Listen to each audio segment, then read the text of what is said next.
ਬੀਤੇ ਬੁੱਧਵਾਰ ਨੂੰ ਅਯੋਧਿਆ ਵਿੱਚ ਰਾਮ ਮੰਦਿਰ ਨਿਰਮਾਣ ਵਾਸਤੇ ਭੂਮੀ ਪੂਜਨ ਦੇਸ਼ ਦੇ ਪ੍ਰਧਾਨ ਮੰਤਰੀ ਨਰਿੰਦਰ ਮੋਦੀ ਵੱਲੋਂ ਕੀਤਾ ਗਿਆ, ਜਿਸ ਦੀ ਦੇਸ਼ ਦੇ ਹਰ ਕੋਨੇ ਵਿੱਚ ਜਸ਼ਨ ਮਨਾ ਕੇ ਇਹ ਦਿਨ ਮਨਾਇਆ ਗਿਆ।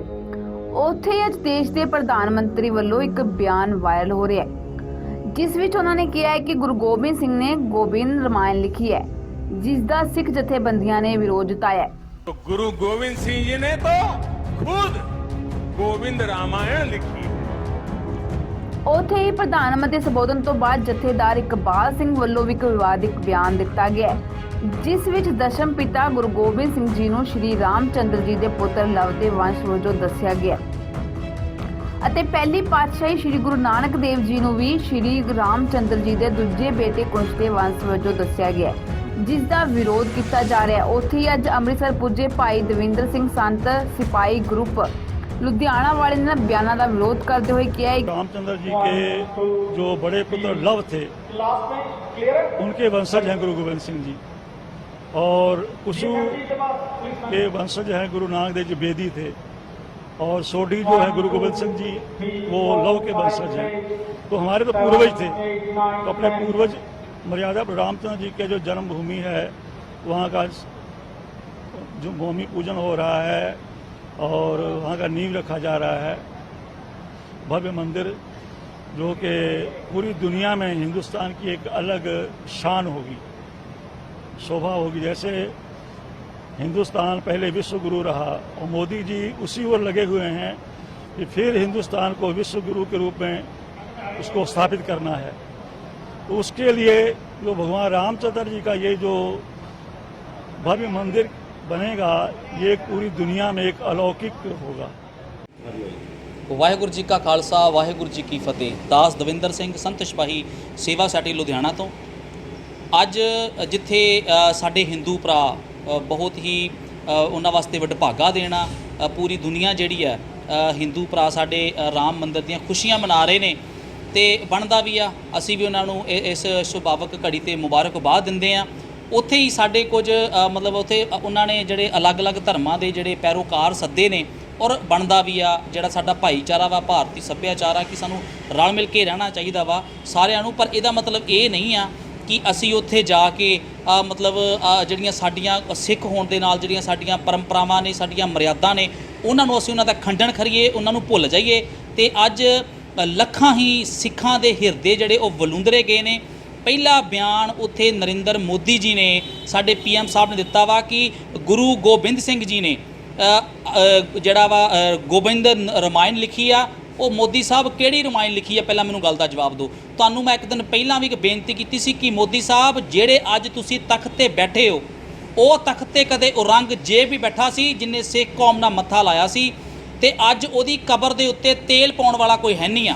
ਤੇ ਮੈਂ ਸਮਝਦਾ ਵਾਂ ਜੇ ਤੁਹਾਨੂੰ ਪਰਮਾਤਮਾ ਨੇ ਮਤ ਬੁੱਧੀ ਬਖਸ਼ੀ ਹੋਈ ਆ, ਜੇ ਤੁਹਾਨੂੰ ਇਹ ਨਿਆਮਤ ਬਖਸ਼ੀ ਹੋਈ ਆ, ਇਹ ਕੁਰਸੀ ਤੱਕ ਦੀ ਤੁਹਾਨੂੰ ਤਾਕਤ ਬਖਸ਼ੀ ਹੋਈ ਆ, ਤੇ ਇਸ ਦੇਸ਼ ਕੌਮ ਦੇ ਜਿਹੜੇ ਅਲੱਗ-ਅਲੱਗ ਧਰਮ ਦੇ ਵਾਸੀ ਨਾ, ਉਹਨਾਂ ਦੀਆਂ ਜਿਹੜੀਆਂ ਮਰਿਆਦਾ ਨੂੰ ਧਿਆਨ ਦੇ ਵਿੱਚ ਰੱਖਦੇ ਹੋਏ ਉਹ ਫੈਸਲੇ ਕਰੋ ਕਿ ਆਉਣ ਵਾਲੀਆਂ ਨਸਲਾਂ ਨਰਿੰਦਰ ਮੋਦੀ ਨੂੰ ਯਾਦ ਰੱਖਣ। ਕਿਤੇ ਇਹ ਨਾ ਹੋਵੇ ਕਿ ਜਿੱਦਾਂ ਆਉਣ ਵਾਲੇ ਸਮੇਂ ਜਿੱਦਾਂ ਔਰੰਗਜ਼ੇਬ ਦੀ ਕਬਰ 'ਤੇ ਅੱਜ ਤੇਲ ਪਾਉਣ ਵਾਲਾ ਕੋਈ ਨਹੀਂ ਹੈਗਾ, ਕੱਲ੍ਹ ਨੂੰ ਤੁਸੀਂ ਇਹੋ ਜਿਹੇ ਛੇੜਛਾੜ ਕਰੋ, ਤੁਸੀਂ ਲੋਕਾਂ ਦੇ ਧਰਮਾਂ ਦੇ ਨਾਲ ਆਹਤ ਕਰੋ, ਤੇ ਆਉਣ ਵਾਲੀ ਨਸਲਾਂ ਕਦੇ ਤੁਹਾਡੀ ਵੀ ਕਬਰ 'ਤੇ ਤੇਲ ਪਾਉਣ ਵਾਲਾ ਕੋਈ ਨਾ ਟੱਕਰੇ।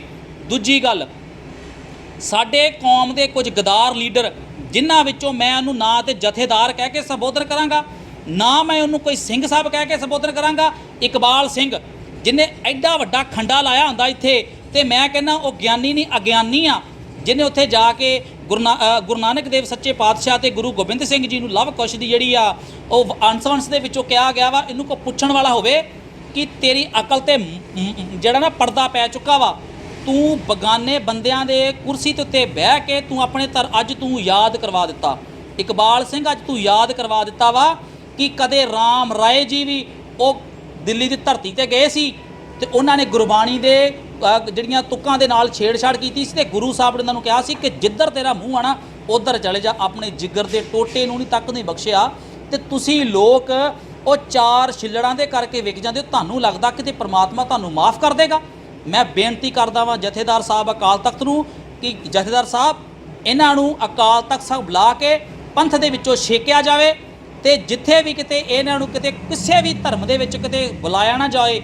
ਜੇ ਕਿਤੇ ਸਾਡੇ ਹੁੰਦੇ ਆਇਆ ਤੂੰ ਅੰਮ੍ਰਿਤਸਰ ਦੇ ਧਰਤੀ ਤੇ ਮਿੱਤਰਾ ਆਇਆ, ਆਪਾਂ ਤੇਰੇ ਪੂਰੇ ਸੁਸਾਇਟੀ ਸੰਤ ਸਿਪਾਹੀ ਤੇ ਹੋਰ ਸਿੱਖ ਜਥੇਬੰਦੀਆਂ ਨਾਲ ਲੈ ਕੇ ਤੇਰਾ ਵਿਰੋਧ ਕਰਾਂਗੇ ਤੇਰਾ। ਵਾਹਿਗੁਰੂ ਜੀ ਕਾ ਖਾਲਸਾ, ਵਾਹਿਗੁਰੂ ਜੀ ਕੀ ਫਤਿਹ। ਵਾਹਿਗੁਰੂ ਜੀ ਕਾ ਖਾਲਸਾ, ਵਾਹਿਗੁਰੂ ਜੀ ਕੀ ਫਤਿਹ। ਦਾਸ ਦਵਿੰਦਰ ਸਿੰਘ ਦੇਸ਼ਾਂ ਵਿਦੇਸ਼ਾਂ ਦੀਆਂ ਦੇਖ ਰਹੀਆਂ ਸੰਗਤਾਂ ਦਾ ਇੱਕ ਵਾਰੀ ਗੁਰੂ ਸਾਹਿਬ ਦੀ ਬਖਸ਼ੀ ਹੋਈ ਫਤਿਹ ਪ੍ਰਵਾਨ ਕਰਨੀ ਜੀ।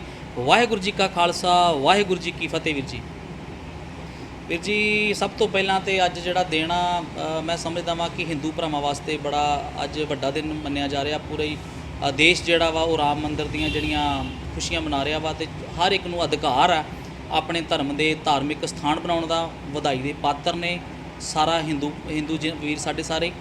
ਤੇ ਬਾਕੀ ਰਹੀ ਗੱਲ ਇਹ ਆ ਕਿ ਵੀਰ ਜੀ ਜਿੱਥੇ ਉਹਨਾਂ ਨੂੰ ਮੁਬਾਰਕ ਆ ਆਪਣੇ ਧਰਮ ਸਥਾਨ ਬਣਾਉਣ ਦਾ, ਤੇ ਸਾਡੇ ਵੀ ਕੁਝ ਸਿੱਖ ਹੋਣ ਦੇ ਫਰਜ਼ ਆ। ਅਸੀਂ ਭਰਾ ਬੰਧੂ ਤੌਰ 'ਤੇ ਇੱਕ ਦੂਜੇ ਦੀਆਂ ਖੁਸ਼ੀਆਂ ਗਮੀਆਂ ਦੇ ਵਿੱਚ ਸ਼ਰੀਕ ਹੋ ਸਕਦੇ ਹਾਂ, ਪਰ ਇਹਦਾ ਮਤਲਬ ਇਹ ਨਹੀਂ ਆ ਕਿ ਜਿਹੜੀਆਂ ਸਾਡੀਆਂ ਮਰਿਆਦਾ ਵਾ ਉਹਨਾਂ ਨੂੰ ਅਸੀਂ ਢਾਹ ਢੇਰੀ ਕਰੀਏ। ਸ਼ਰਮਸਾਰ ਘਟਨਾ ਜਿਹੜੀ ਆ ਉਸ ਮੈਂ ਸਮਝਦਾ ਵਾਂ ਪ੍ਰਧਾਨ ਨੇ ਕੀਤੀ ਆ, ਤੇ ਬੇੜਾ ਗਰਕ ਕੀਤਾ ਹੋਇਆ ਇਹਨਾਂ ਪ੍ਰਧਾਨਾਂ ਨੇ, ਅਨਪੜ੍ਹ ਲੋਕਾਂ ਨੇ, ਜਿਨ੍ਹਾਂ ਨੇ ਸਿਰਫ ਤੇ ਸਿਰਫ ਮੈਂ ਇੱਕ ਗੱਲ ਕਹਿਣਾ ਹੁੰਦਾ ਵਾਂ ਕਿ ਇਹਨਾਂ ਲੋਕਾਂ ਦੀਆਂ ਦਾੜੀਆਂ ਚਿੱਟੀਆਂ ਹੋ ਜਾਂਦੀਆਂ ਨੇ, ਪਰ ਕਰਤੂਤਾਂ ਕਾਲੀਆਂ ਦੀਆਂ ਕਾਲੀਆਂ ਰਹਿੰਦੀਆਂ ਨੇ। ਅਨਪੜ੍ਹ ਲੋਕਾਂ ਨੂੰ ਤੁਸੀਂ ਗੁਰਦੁਆਰਿਆਂ ਦੇ ਪ੍ਰਧਾਨ ਬਣਾ ਦਿੰਦੇ ਹੋ। ਜਿਨ੍ਹਾਂ ਲੋਕਾਂ ਨੂੰ ਮੈਂ ਕਹਿੰਦਾ ਰੇਹੜੀ ਤੇ ਕੇਲੇ ਵੇਚਣ ਦੀ ਜਿਨ੍ਹਾਂ ਦੀ ਔਕਾਤ ਨਹੀਂ ਆ, ਉਹਨੂੰ ਚੁੱਕ ਕੇ ਤੁਸੀਂ ਦਾੜਾ ਵੇਖ ਕੇ, ਚਿੱਟੇ ਉਹਦੇ ਕੇਸ ਵੇਖ ਕੇ, ਸਿਰ ਤੇ ਪਗੜੀ ਵੇਖ ਲੈਂਦੇ ਹੋ। ਉਹਨੂੰ ਇਹ ਨਹੀਂ ਪਤਾ ਵੀ ਇਹਨੂੰ ਮਰਿਆਦਾ ਦਾ ਪਤਾ ਵਾ ਕਿ ਨਹੀਂ ਪਤਾ, ਨਿਤਨੇਮ ਦੀਆਂ ਨੂੰ ਬਾਣੀਆਂ ਆਉਂਦੀਆਂ ਕਿ ਨਹੀਂ ਆਉਂਦੀਆਂ, ਗੁਰੂ ਦੇ ਸਿਧਾਂਤਾਂ ਦਾ ਨੂੰ ਪਤਾ ਵਾ, ਮਰਿਆਦਾ ਦਾ ਪਤਾ ਵਾ, ਖੰਡੜੇ ਦਾ ਪਤਾ, ਕੁਛ ਨਹੀਂ ਕਿਸੇ ਨੂੰ ਪਤਾ। ਸਿਰਫ ਤੇ ਸਿਰਫ ਤੁਸੀਂ ਲੰਮਾ ਦਾੜਾ ਦੇਖਦੇ ਹੋ, ਇੱਕ ਪਗੜੀ ਦੇਖਦੇ ਹੋ, ਤੇ ਵੇਖਦੇ ਹੋ ਕਿ ਇਹ ਮਹੱਲੇ ਦੇ ਵਿੱਚ ਇੱਕ ਚੰਗਾ ਰਸੂਖਦਾਰ ਬੰਦਾ ਵਾ, ਵਿਹਲਾ ਬੰਦਾ ਵਾ, ਤੇ ਇਹਨੂੰ ਚੁੱਪ ਕਰਕੇ ਗੁਰਦੁਆਰੇ ਦੀ ਪ੍ਰਧਾਨਗੀ ਦੇ ਦਈਏ।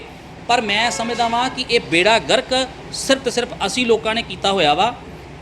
ਸਾਨੂੰ ਚਾਹੀਦਾ ਵਾ ਕਿ ਉਮਰ ਦਾ ਤਕਾਜ਼ਾ ਨਾ ਵੇਖੋ ਤੁਸੀਂ, ਚਾਹੇ ਕੋਈ ਉਮਰ 'ਚ ਛੋਟਾ ਵਾ, ਚਾਹੇ ਕੋਈ ਵੱਡਾ ਵਾ, ਪੜ੍ਹੇ ਲਿਖੇ ਸੂਝਵਾਨ ਨੌਜਵਾਨ ਰਾਜਨੀਤੀ 'ਚ ਅੱਗੇ ਆਉਣ, ਧਾਰਮਿਕ ਅਦਾਰਿਆਂ ਵਿੱਚ ਅੱਗੇ ਆਉਣ। ਕਮ ਸੇ ਕਮ ਜਿਹੜੇ ਫੈਸਲੇ ਨੇ ਉਹ ਸੂਝ-ਬੂਝ ਦੇ ਨਾਲ, ਦ੍ਰਿੜਤਾ ਦੇ ਨਾਲ ਕੌਮ ਦੇ ਹੱਕ ਦੇ ਵਿੱਚ ਕਰਨ।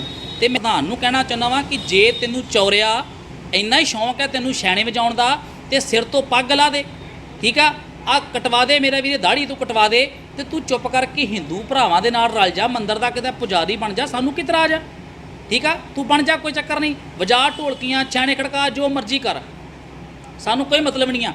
ਪਰ ਜੇ ਤੈਨੂੰ ਗੁਰਦੁਆਰੇ ਦੀ ਸੰਗਤ ਨੇ ਪ੍ਰਧਾਨ ਬਣਾਇਆ ਵਾ, ਮੁਬਾਰਕ ਆ ਹਰੇਕ ਦੀ ਖੁਸ਼ੀ ਗਮੀ ਦੇ ਵਿੱਚ ਸ਼ਰੀਕ ਹੋਣ ਦਾ, ਪਰ ਇਹਦਾ ਮਤਲਬ ਇਹ ਨਹੀਂ ਆ ਕਿ ਤੂੰ ਸਿੱਖਾਂ ਦੇ ਮਨਾਂ ਨੂੰ, ਆਮ ਜਨਤਾ ਦੇ ਮਨਾਂ ਨੂੰ ਠੇਸ ਪਹੁੰਚਾਵੇਂ। ਬਹੁਤ ਸ਼ਰਮਨਾਕ ਕਰਤੂਤ ਆ। ਮੈਂ ਸਮਝਦਾ ਇਹੋ ਜਿਹੇ ਬੰਦੇ ਨੂੰ ਅਕਾਲ ਤਖਤ ਜਥੇਦਾਰ ਸਾਹਿਬ ਨੂੰ ਬੇਨਤੀ ਕਰਦਾ ਵਾਂ ਕਿ ਇਹੋ ਜਿਹੇ ਬੰਦਿਆਂ ਨੂੰ ਅਕਾਲ ਤਖਤ ਬੁਲਾ ਕੇ ਮੈਂ ਕਹਿੰਦਾ ਨੇ ਕੋੜੇ ਮਾਰੋ ਕਰੋ, ਇਹਨਾਂ ਨੂੰ ਤਲਬ ਕਰੋ, ਇਹੋ ਜਿਹੇ ਬੰਦਿਆਂ ਨੂੰ, ਇਹਨਾਂ ਨੂੰ ਮੈਂ ਕਹਿੰਦਾ ਕਿ ਸਿੱਖੀ ਦੇ ਵਿੱਚੋਂ ਬਾਹਰ ਕੱਢੋ ਇਹਨਾਂ ਨੂੰ। ਵੀਰ ਜੀ ਇਹ ਦੱਸਦੇ ਪਏ ਨੇ ਕਿ ਕੋਈ ਨੀਤੂ ਸਿੰਘ ਤਾਂ ਮੈਨੂੰ ਕਵਾਂਗਾ ਹੀ ਨਹੀਂ, ਸਿੰਘ ਤਾਂ ਮੈਨੂੰ ਕਵਾਂਗਾ ਕੋਈ ਨੀਤੂ ਨਾਂ ਦਾ ਬੰਦਾ ਵਾ ਜਿਹੜਾ ਅਖੌਤੀ ਸਿੱਖ ਬਣਿਆ ਹੋਇਆ ਵਾ, ਤੇ ਜਿਹੜਾ ਰਾਮ ਸ਼ਬਦ ਦਾ ਸ਼ਬਦ ਜਿਹੜਾ ਵਾ ਉਹਨੂੰ ਗੁਰਬਾਣੀ ਦੇ ਵਿੱਚ ਹਮੇਸ਼ਾ ਨਿਰੰਕਾਰ ਨਾਲ ਜੋੜਿਆ ਹੋਇਆ ਵਾ, ਅਕਾਲ ਪੁਰਖ ਨਾਲ ਜੋੜਿਆ ਹੋਇਆ ਵਾ, ਤੇ ਇਹਨੂੰ ਜਿਹੜਾ ਆਪਣੇ ਹਿੱਤਾਂ ਵਾਸਤੇ ਵਰਸਣ ਡਿਆ ਵਾ, ਗੁਰਬਾਣੀ ਨੂੰ ਤੋੜ ਮਰੋੜ ਕੇ ਸੰਗਤ ਸਾਹਮਣੇ ਪੇਸ਼ ਕਰਨ ਡਿਆ ਵਾ। ਤੇ ਇਹਨਾਂ ਲੋਕਾਂ ਨੂੰ ਮੈਂ ਦੱਸ ਦਿਆਂ ਕਿ ਤੁਸੀਂ ਇੱਕ ਮੱਸੇ ਰੰਗੜ ਦੀ ਔਲਾਦ ਹੋ, ਗੁਰੂ ਦੇ ਸਿੱਖ ਨਹੀਂ ਹੋ ਤੁਸੀਂ। ਤੇ ਜਦੋਂ ਵੀ ਤੁਸੀਂ ਇਦਾਂ ਮੱਸੇ ਰੰਗੜ ਦੀ ਔਲਾਦ ਆਪਣੇ ਆਪ ਨੂੰ ਸਾਬਤ ਕਰੋਗੇ, ਕਿਤੇ ਨਾ ਕਿਤੇ ਸਿੱਖ ਕੌਮ ਦੇ ਵਿੱਚੋਂ ਸੁੱਖਾ ਸਿੰਘ, ਮਹਿਤਾਬ ਸਿੰਘ ਜ਼ਰੂਰ ਨਿਕਲਣਗੇ, ਤੇ ਤੁਹਾਡੇ ਸਿਰ ਕਲਮ ਕਰਨਗੇ ਤੁਹਾਡੇ ਸਿਰ। ਮੈਂ ਜਥੇਦਾਰ ਸਾਹਿਬ ਨੂੰ ਤੇ ਅਪੀਲ ਜਿਹੜੀ ਕਰਨੀ ਆ ਕਿ ਇਹੋ ਜਿਹੇ ਬੰਦਿਆਂ ਨੂੰ ਤਲਬ ਕੀਤਾ ਜਾਵੇ, ਠੀਕ ਆ ਨਾ ਜੀ। ਇਹਨਾਂ ਨੂੰ ਸਿੱਖੀ ਦੇ ਵਿੱਚ ਰਹਿਣ ਦਾ ਕੋਈ ਹੱਕ ਨਹੀਂ ਹੈਗਾ, ਠੀਕ ਆ। ਤੇ ਉੱਥੋਂ ਦੀ ਜਿਹੜੀ ਕਾਨਪੁਰ ਦੀ ਸੰਗਤ ਆ, ਮੈਂ ਤਾਂ ਕਹਿੰਦਾ ਇਹੋ ਜਿਹੇ ਬੰਦੇ ਨੂੰ ਫੜ ਕੇ ਨਾ ਇਹਦਾ ਮੂੰਹ ਕਾਲਾ ਕਰੋ, ਇਹਨਾਂ ਨੂੰ ਛਤਰੌਲ, ਮੈਂ ਕਹਿੰਦਾ ਤਰੀਕੇ ਨਾਲ ਪੁਰਾਣਾ ਜਿਹੜਾ ਨਾ, ਕਿਉਂਕਿ ਇਹ ਲੋਕੀ ਨਹੀਂ ਪਿਆਰ ਦੀ ਭਾਸ਼ਾ ਮੰਨਦੇ। ਛਤਰੌਲ ਜਿਹੜੀ ਆ ਉਹ ਮੱਚ ਬੈਟਰ ਆ, ਜਿਹੜਾ ਪੁਰਾਣਾ ਸਿੰਘਾਂ ਵਾਲਾ ਸੋਧਾ ਵਾ ਨਾ, ਜਦ ਤੱਕ ਇਹਨਾਂ ਲੋਕਾਂ ਦੇ ਨਾਂ ਲੱਗੇ ਤਦ ਤੱਕ ਇਹਨਾਂ ਲੋਕਾਂ ਨੂੰ ਨਹੀਂ ਪਤਾ ਲੱਗਦਾ। ਜਥੇਦਾਰ ਸਾਹਿਬ ਨੂੰ ਬੇਨਤੀ ਕਰਨਾ ਚਾਹੁੰਦਾ ਵਾਂ ਕਿ ਇਹ ਨਿੱਕੀਆਂ ਨਿੱਕੀਆਂ ਸਾਜ਼ਿਸ਼ਾਂ ਨੇ ਜਿਹੜੀਆਂ ਸਾਡੀਆਂ ਕੌਮ ਦੇ ਹਮੇਸ਼ਾ ਨਿੱਕੇ ਨਿੱਕੇ ਕਿਤੇ ਨਾ ਕਿਤੇ ਚੁੰਡੀ ਵੱਢਦੇ ਆ, ਤੇ ਅਸੀਂ ਕਲਪਦੇ ਆ, ਕੁਝ ਕਰ ਨਹੀਂ ਸਕਦੇ। ਤੁਹਾਨੂੰ ਗੁਰੂ ਸਾਹਿਬ ਨੇ ਬੜੀ ਵਧੀਆ ਤਰੀਕੇ ਨਾਲ ਸੇਵਾ ਸੂਝ ਬਖਸ਼ੀ ਹੋਈ ਆ। ਤਰੀਕੇ ਦੇ ਨਾਲ ਇਹੋ ਜਿਹੀਆਂ ਨਿੱਕੀਆਂ ਨਿੱਕੀਆਂ ਜਿਹੜੀਆਂ ਕੌਮ ਦੇ ਵਿੱਚ ਤਰਾਸਦੀਆਂ ਹੋ ਰਹੀਆਂ ਨੇ ਜਾਂ ਛੇੜਖਾਨੀਆਂ ਹੋ ਰਹੀਆਂ ਨੇ, ਇਹਨਾਂ ਨੂੰ ਕਿਤੇ ਲਾਈਟਲੀ ਨਾ ਲਿਆ ਕਰੋ। ਅੱਗੇ ਹੋ ਕੇ ਸੰਗਤ ਤੁਹਾਡਾ ਸਾਥ ਦਿੰਦੀ ਰਹੇਗੀ। ਤਗੜੇ ਹੋ ਕੇ ਜੱਸਾ ਸਿੰਘ ਆਹਲੂਵਾਲੀਆ ਵਰਗਾ ਜਿਹੜਾ ਰੋਲ ਆ ਉਹਨੂੰ ਅਦਾ ਕਰੋ, ਤੇ ਜਿੰਨੇ ਵੀ ਫੈਸਲੇ ਕੌਮ ਦੇ ਹੱਕ ਦੇ ਵਿੱਚ ਕਰੋ, ਤਾਂ ਜੋ ਤੁਹਾਨੂੰ ਅਸੀਂ ਕੌਮ ਜਿਹੜੀ ਆ ਉਹ ਆਪਣੇ ਅੱਖਾਂ ਤੇ ਚੱਕ ਸਕੇ। ਵੀਰ ਜੀ, ਮੈਂ ਤੁਹਾਨੂੰ ਪਹਿਲਾਂ ਬੇਨਤੀ ਕੀਤੀ ਆ ਕਿ ਜਦੋਂ ਵੀ ਇਸ ਧਰਤੀ ਦੇ ਉੱਤੇ ਹਰੇਕ ਤਰ੍ਹਾਂ ਦੇ ਅਸੀਂ ਸਾਰੇ ਇਕੱਠੇ ਇੱਕ ਮੈਂ ਕਹਾਂ ਕਿ ਫੁੱਲਾਂ ਵਾਂਗੂ ਆ, ਸਾਰੇ ਧਰਮ ਇੱਕ ਫੁੱਲ ਵਾਂਗੂ ਬਗੀਚੇ ਵਾਂਗ ਆ, ਤੇ ਬਗੀਚਾ ਤਾਂ ਹੀ ਸੋਹਣਾ ਲੱਗਦਾ ਵਾ ਜੇ ਅਲੱਗ-ਅਲੱਗ ਤਰ੍ਹਾਂ ਦੇ ਫੁੱਲ ਹੋਣਗੇ। ਤੇ ਅੱਜ ਇਸ ਸੰਸਾਰ ਦੀ ਇੱਕ ਮੈਂ ਕਹਿੰਦਾ ਹਿੰਦੂ ਕੌਮ ਇੱਕ ਫੁੱਲ ਆ, ਤੇ ਅਸੀਂ ਸਾਰੇ ਇੱਕ ਗੁਲਦਸਤੇ ਦੇ ਇੱਕ ਹੈਗੇ ਆ ਫੁੱਲ ਆ। ਤੇ ਮੈਂ ਪਹਿਲਾਂ ਤੁਹਾਨੂੰ ਬੇਨਤੀ ਕੀਤੀ ਆ ਕਿ ਸਾਨੂੰ ਬਹੁਤ ਖੁਸ਼ੀ ਆ ਕਿ ਜਿਹੜੇ ਇਹਨਾਂ ਦਾ ਆਪੋ ਆਪਣੇ ਧਰਮ ਦੇ ਵਿੱਚ ਹਰ ਇੱਕ ਨੂੰ ਹੱਕ ਹੈਗਾ ਵਾ ਆਪਣੇ ਗੁਰਦੁਆਰੇ, ਮੰਦਿਰ, ਮਸਜਿਦ ਬਣਾਉਣ ਦਾ, ਤੇ ਮੁਬਾਰਕ ਹੈ, ਇੱਕ ਦੂਜੇ ਕੋਲ ਜਾਣਾ ਵੀ ਚਾਹੀਦਾ। ਪਰ ਇਹਦਾ ਮਤਲਬ ਇਹ ਨਹੀਂ ਕਿ ਆਪਣੇ ਧਰਮ ਦੀਆਂ ਮਰਿਆਦਾ ਨੂੰ ਛਿੱਕੇ ਟੰਗ ਜੀਏ। ਅੱਜ ਜਿਹੜਾ ਉਹ ਸਾਡੇ ਪਟਨੇ ਦਾ ਅਖੌਤੀ ਜਹੇਦਾਰ ਹੈ ਜਿਹੜਾ, ਠੀਕ ਹੈ ਨਾ, ਮੈਂ ਉਹਨੂੰ ਕੋਈ ਸਿੰਘ ਸਾਹਿਬ ਨਹੀਂ ਲਾਉਂਗਾ, ਕੋਈ ਉਹਦੇ ਨਾਲ ਸਿੰਘ ਨਹੀਂ ਲਾਉਂਗਾ, ਕਿਉਂਕਿ ਉਹਨੇ ਸਿੰਘਾਂ ਵਾਲੀ ਕਰਤੂਤ ਕੀਤੀ ਨਹੀਂ। ਕਿਉਂਕਿ ਇੱਕ ਇਤਿਹਾਸ ਆ ਕਿ ਜਦੋਂ ਗੁਰੂ ਸਾਹਿਬ ਨੇ ਆਪਣੇ ਪੁੱਤਰ ਰਾਮ ਰਾਏ ਜੀ ਨੂੰ ਦਿੱਲੀ ਦੇ ਵਿੱਚ ਭੇਜਿਆ ਸੀ ਨਾ, ਤੇ ਉਹਨਾਂ ਨੇ ਵੀ ਇਹਨਾਂ ਲੋਕਾਂ ਦੀਆਂ ਗੱਲਾਂ ਦੇ ਵਿੱਚ ਆਣ ਕੇ ਉਸ ਵੇਲੇ ਗੁਰਬਾਣੀ ਦੀ ਇੱਕ ਤੁਕ ਨੂੰ ਛੇੜਛਾੜ ਕੀਤੀ ਸੀ। ਤੇ ਜਦੋਂ ਉਹਨਾਂ ਨੇ ਮਿੱਟੀ ਮੁਸਲਮਾਨ ਕੀ ਦੀ ਮਤਲਬ ਬਜਾਏ ਉਹਨਾਂ ਨੇ ਬੇਈਮਾਨ ਕੀ ਕਹਿ ਦਿੱਤਾ ਸੀ, ਤੇ ਗੁਰੂ ਸਾਹਿਬ ਨੇ ਕਿਹਾ ਸੀ ਕਿ ਉਹ ਜਿੱਥੇ ਵੀ ਹੈਗਾ ਨਾ, ਜਿੱਧਰ ਨੂੰ ਤੇਰਾ ਮੂੰਹ ਆ ਤੂੰ ਉੱਧਰ ਨੂੰ ਅੱਗ ਜਾ, ਸਾਡੇ ਮੱਥੇ ਨਾ ਲੱਗੀ। ਤੇ ਇੱਕ ਗੱਲ ਦੱਸੋ ਕਿ ਜਿਹੜਾ ਆਪਣੇ ਜਿਗਰ ਦੇ ਟੋਟੇ ਨੂੰ ਕਹਿੰਦਾ ਕਿ ਮੇਰੇ ਮੱਥੇ ਨਾ ਲੱਗਣ, ਜਿਹੜੇ ਗੁਰੂ ਸਾਹਿਬ ਕਹਿੰਦੇ ਨੇ ਕਿ ਮੇਰੇ ਮੱਥੇ ਨਾ ਲੱਗਣ, ਕੀ ਗੱਲ ਅੱਜ ਤੁਸੀਂ ਗੁਰਬਾਣੀ ਨੂੰ ਜਾਂ ਗੁਰੂ ਦੇ ਸਿਧਾਂਤਾਂ ਨੂੰ ਆਪਣੇ ਹਿੱਤਾਂ ਲਈ ਜਾਂ ਦੂਜਿਆਂ ਨੂੰ ਖੁਸ਼ ਕਰਨ ਦੇ ਵਾਸਤੇ ਤੁਸੀਂ ਵਰਤਦੇ ਹੋ, ਤਾਂ ਤੁਹਾਨੂੰ ਕੀ ਲੱਗਦਾ ਵਾ ਕਿ ਪ੍ਰਮਾਤਮਾ ਤੁਹਾਨੂੰ ਮਾਫ ਕਰੇਗਾ? ਮੈਂ ਅੱਜ ਬੜਾ ਆਪਣੇ ਆਪ ਨੂੰ ਨਾ ਲਾਚਾਰ ਜਿਹਾ ਮਹਿਸੂਸ ਕਰਨ ਡਿਆ ਵਾਂ।